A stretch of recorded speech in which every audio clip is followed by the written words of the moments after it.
History of Pakistan की series को थोड़ी देर रोककर हम एक नई सीरीज का आगाज करने जा रहे हैं और इस सीरीज का नाम होगा हिस्ट्री ऑफ सब कॉन्टिनेंट।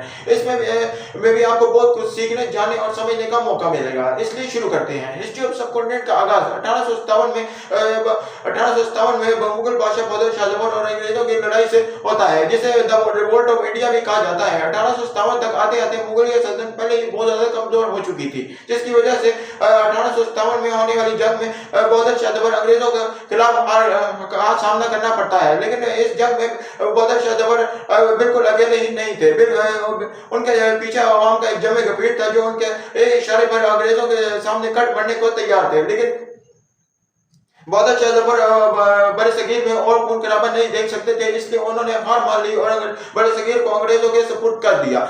इसके बाद बहादुर शाह जफर को गिरफ्तार कर लिया गया। अगले दिन जब सुबह के वक्त उनको चाय की मेज पर लाया गया तो उनके सामने एक थाल रखी गई और थाल के ऊपर एक कपड़ा चढ़ा हुआ था। जब कपड़े को उठाया गया तो बहादुर शाह जफर की चीखें निकल गई, क्योंकि थाल में उनके शहजादे और शहजादियों के सर थे। यह सब बहादुर शाह जफर को दुख और तकलीफ देने के लिए किया गया था। इसके बाद सर सैयद अहमद खान अपनी भड़काऊ तकरीरों की सूरत में पहली दफा बड़े सगीर में 1880 के आखिरी दिनों में दो कौमी नजरिए की बुनियाद रखते हैं। पहले सर सैयद अहमद खान भी हिंदू मुस्लिम इत्तेहाद के हामी थे, लेकिन जब उन्होंने हिंदुओं के आंखों में मुसलमानों के लिए नफरत देखी तो उन्होंने उनको अपना ये फैसला बदलना पड़ गया कि मुसलमान और हिंदू कभी एक साथ एक मुल्क में नहीं रह सकते। इसके बाद जब 1885 में इंडियन नेशनल कांग्रेस बड़े सगीर में इंडियन नेशनल कांग्रेस बनी तो सर सैयद अहमद खान ने मुसलमानों को फौरन सियासत में हिस्सा लेने से रोका, क्योंकि सर सैयद अहमद खान सोचते थे कि मुसलमान पहले तालीम हासिल करें और फिर सियासत में हिस्सा लें। इसके लिए मुसलमानों की हिदायत के लिए सर सैयद अहमद खान ने एक रिसाला भी जारी किया और इस रिसाले का नाम था रिसाला असबाब बगावत हिंद।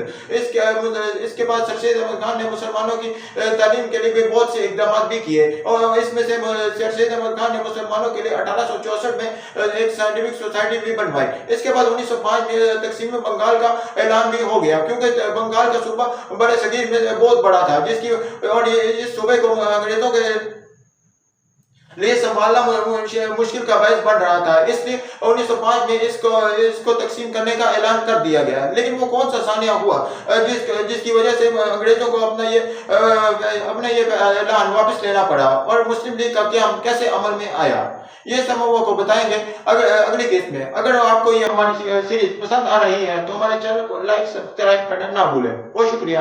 अल्लाह हाफ़िज़।